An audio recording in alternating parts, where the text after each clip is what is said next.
आपण सगळ्या स्थितीवर लक्ष ठेवा। मी इतरही काही बातम्यांच्या निमित्तानं आपल्यापर्यंत पोहोचणार आहे। तुर्तास याविषयी थांबतोय, धन्यवाद त्यासाठी। पुढच्या बातमीकडे आता आपण पटकन वळणार आहोत। पुढची बातमी पुण्यातून येते। पुण्यामध्ये शिवसेना आणि भारतीय जनता पार्टी युती करायला निघाले होते, पण त्यातली शिवसेना अचानक वाट वाकडी करून अजित पवारांकडे जाताना दिसते। पुण्यामध्ये शिवसेनेनं राष्ट्रवादीकडे 30 जागांचा प्रस्ताव दिलाय, म्हणजे आम्हाला 30 जागा द्या असा आग्रह करण्यासाठी रवींद्र धंगेकर अजित पवारांच्या भेटीला पोहोचले। त्यावेळची ही दृश्य आपण पाहतो आहोत। धंगेकरांना घेऊन काही स्थानिक माणसं, स्थानिक कार्यकर्ते अजित पवारांच्या कार्यालयापर्यंत गेले होते। आपले सहकारी आणि प्रतिनिधी रोहन कदम लवकरच या बातमीवर आपल्यासोबत जोडले जातील। भारतीय जनता पार्टी आणि शिवसेना सोबत येणार होते, त्यांच्यामध्ये जागा वाटपाच्या चर्चा होतही होत्या। मात्र धंगेकरांना या संपूर्ण चर्चेतून दूर ठेवलं आणि त्याचाच राग हा धंगेकरांना आलाय का, हाही प्रश्न आपल्याला विचारावा लागेल। त्यासाठी उत्तर घेऊन रोहन कदम आमचे सहकारी प्रतिनिधी या निमित्तानं जोडले गेलेले आहेत। रोहन कदम, मतलब हिंदीमध्ये म्हणतात ना की हम तो डूबेंगे सनम तुमको भी लेके डूबेंगे, तशी अवस्था आहे का पुण्यामध्ये शिवसेनेची?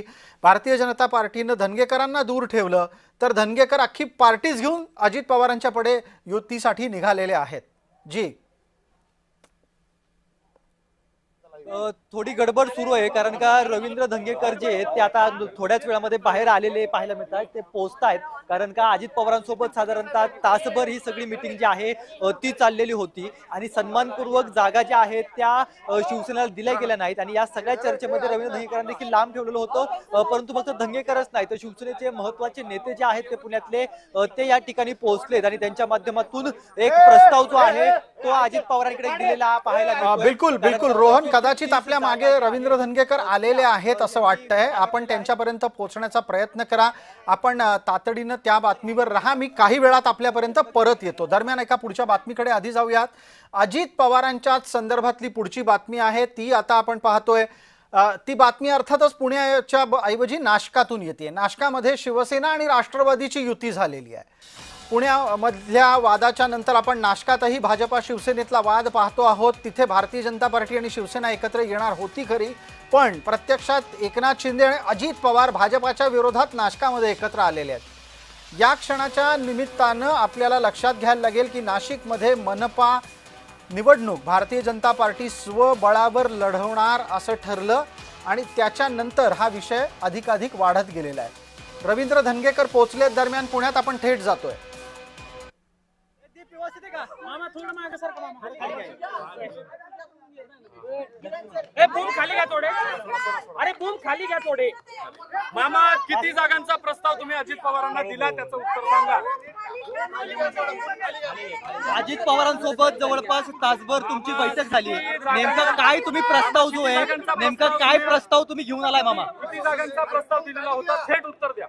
ह्याच्यामध्ये दादांना पर्यंत आम्ही भेटलोय आणि दादांना भेटल्यानंतर माझ्याबरोबर आमचे पक्षाचे पदाधिकारी माझ्याबरोबर होते आणि दादांशी आम्ही चर्चा झाली। येणाऱ्या महानगरपालिकेच्या निवडणुकीमध्ये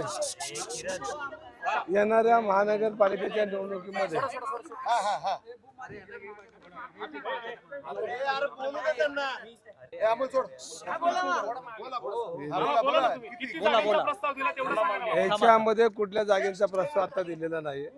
आता आम्ही त्यांच्याशी भेटलोय, बोललोय आणि परत आमची चर्चा रात्री होणार आहे।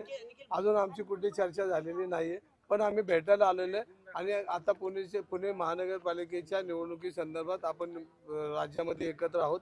त्यामुळे आम्ही काय बसू शकतो का एवढंच फक्त आम्ही आमचं त्यांच्याशी बोललो। भाजप सोबत युती आहे की नाही? मग आता भाजप सोबत युती आहे की नाही? भाजप सोबत युती आहे की नाही? आता त्याच्यामध्ये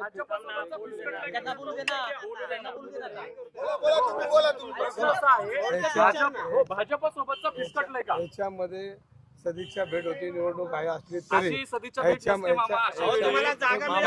उद्या शेवटचा दिवस आहे, उमेदवारी अर्ज भरण्याचा शेवटचा दिवस आहे, तुम्ही सदिच्छा भेट म्हणून सांगताय। तुम्ही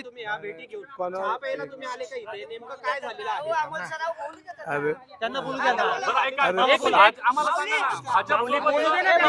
भाजप सोबतचं फिसकटलंय का त्यांच्या सोबतचं युतीचं ठरलंय त्याचं उत्तर द्या। याच्यामध्ये अजूनही युतीची चर्चा आणि सगळ्या गोष्टी स्पष्टता अजून आलेली नाही.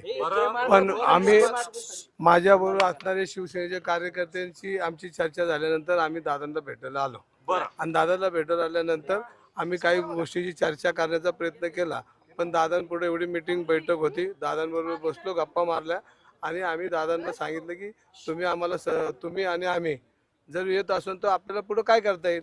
ग्रीन सिग्नल दिला अजून दादांनी काय ग्रीन सिग्नल दिला नाही. पण आम्ही एक राजकीय भेट आणि शेवटी महानगरपालिकेच्या निवडणुकीत सर्व कार्यकर्त्यांच्या चर्चा अंती एकदा आम्ही भेट घेतलेली. भाजपसोबतची युती आहे का तुटली आता?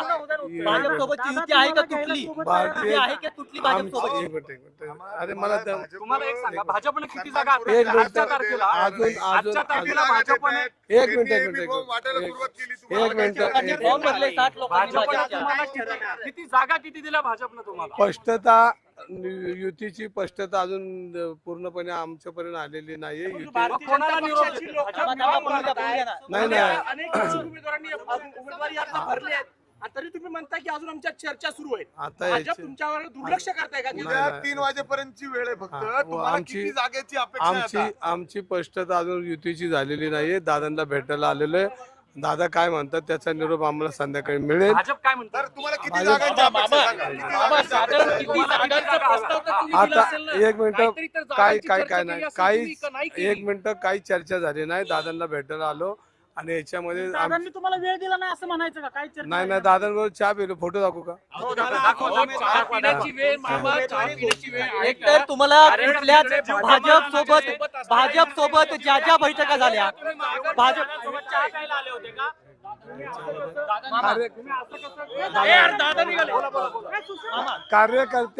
कार्यकर्त्यांना घेऊन आम्ही दादांकडे आलो होतो आणि कार्यकर्त्यांना घेऊन आल्यानंतर दादांबरोबर आमची चर्चा जी काय ती बोलण्याचा प्रयत्न केला. मराठीत एक म्हण आहे, कशात काय आणि फाटक्यात पाय. रवींद्र धंगेकरांचं यापेक्षा काही वेगळं होताना दिसत नाहीये.